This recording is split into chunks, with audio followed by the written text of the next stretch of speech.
కొత్తగూడెం తెలంగాణ స్కూల్లో భారత ప్రభుత్వ ministry of social justice and empowerment సామాజిక అధికారిత శిబిర్ కార్యక్రమం జరిగింది. జిల్లా వ్యాప్తంగా 407 మంది దివ్యాంగులను గుర్తించి సహాయక పరికరాలు పంపిణీ చేశారు. వాకింగ్ స్టిక్స్, సిపి చైర్లు, ఆల్ టైప్స్ ఆఫ్ క్రచెస్, ట్రైసైకిళ్లు, వినికిడి పరికరాలను అదనపు కలెక్టర్ వేణుగోపాల్ దివ్యాంగులకు అందజేశారు. అదనపు కలెక్టర్ స్వయంగా బ్యాటరీ ఆపరేటింగ్ ట్రైసైకిల్ను నడిపి పరిశీలించారు. భారత ప్రభుత్వం artificial limbs manufacturing corporation of India సహకారంతో ఉపకరణాలను పంపిణీ చేశామన్నారు.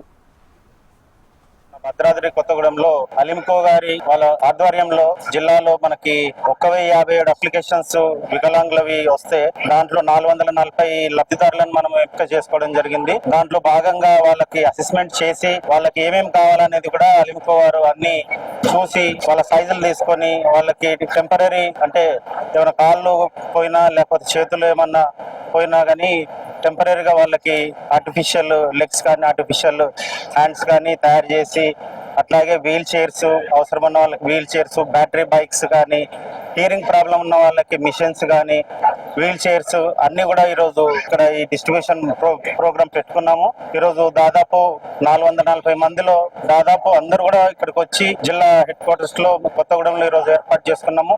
దీనికి కూడా అందరూ మంత్రులకు, ఎమ్మెల్యేలకు కూడా అందరికి ఇన్ఫార్మ్ చేయడం జరిగింది. వాళ్ళందరి ఆధ్వర్యంలో ఈరోజు ఘనంగా జరుపుకోవాల్సి ఉండే కొన్ని కారణాల వల్ల అధికారులు మాత్రం ఇక్కడ అటెండ్ అయ్యి అందరికి కూడా ఈ డిస్ట్రిబ్యూషన్ ప్రోగ్రామ్ పెట్టుకున్నందుకు చాలా సంతోషంగా ఉంది.